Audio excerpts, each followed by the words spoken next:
بسم الله الرحمن الرحيم. يا أيها المزمل قم الليل إلا قليلا نصفه أو انقص منه قليلا أو زد عليه ورتل القرآن ترتيلا إنا سنلقي عليك قولا ثقيلا إن ناشئة الليل هي أشد وطئا وأقوم قيلا لك في النهار سبحا طويلا واذكر اسم ربك وتبتل إليه تبتيلا رب المشرق والمغرب لا إله إلا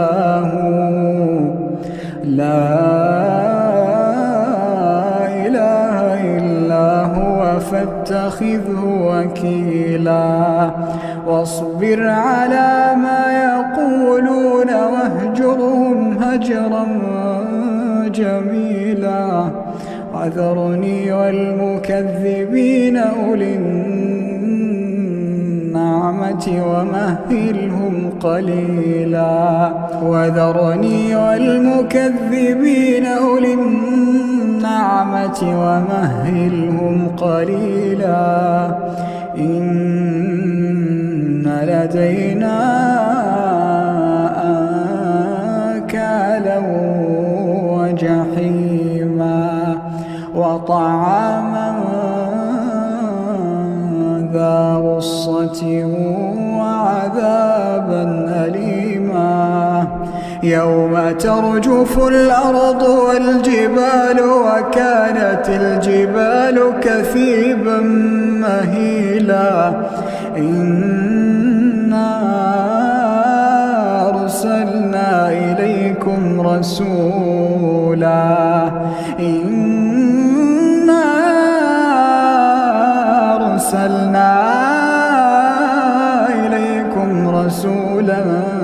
شاهدا عليكم كما أرسلنا إلى فرعون رسولا فعصى فرعون الرسول فأخذناه أخذا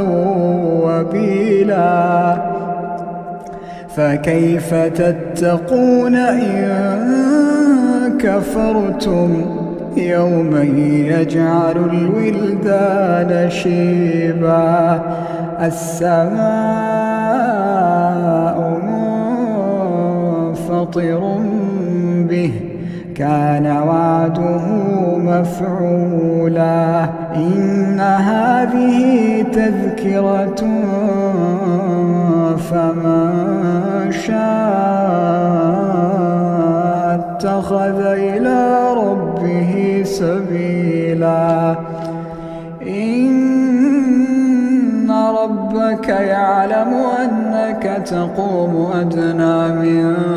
ثلثي الليل ونصفه وثلثه وطائفة من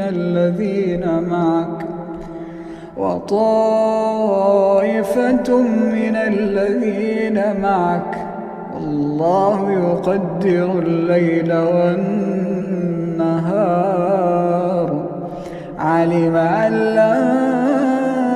تحصوه فتاب عليكم فاقرؤوا ما تيسر من القرآن